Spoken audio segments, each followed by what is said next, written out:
राष्ट्रपति के हस्ताक्षर होने के बाद वक्फ विधेयक अब कानून बन चुका है। ऐसे में महाराष्ट्र सरकार वक्फ भूमि पर अतिक्रमण और इसमें शामिल तमाम लोगों या संस्थाओं पर कड़े एक्शन की तैयारी कर रही है। मुख्यमंत्री देवेंद्र फडणवीस ने कांग्रेस और उसके नेताओं पर वक्फ की जमीन हड़पने का आरोप लगाते हुए तंज कस दिया है कि अब कानून आने के बाद ऐसे तमाम लोगों के खिलाफ कड़ी से कड़ी कार्रवाई की जाएगी।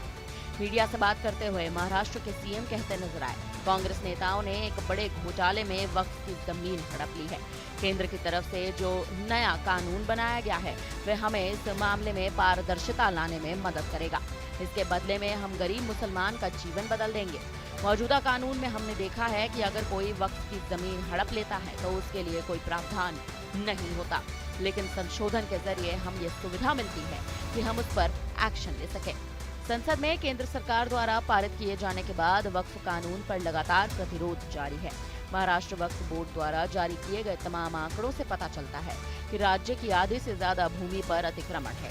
यहाँ वक्फ के पास करीबन 90,000 से ज्यादा एकड़ में 23,567 संपत्तियां हैं।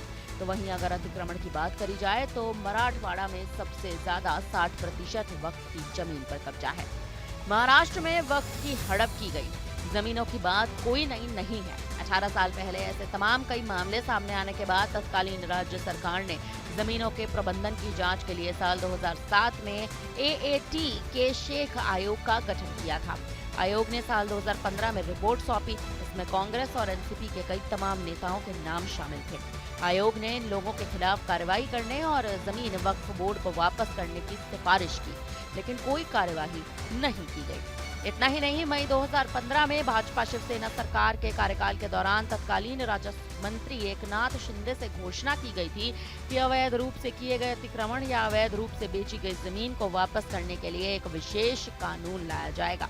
हालांकि बाद में कोई भी विधेयक सामने नहीं आया।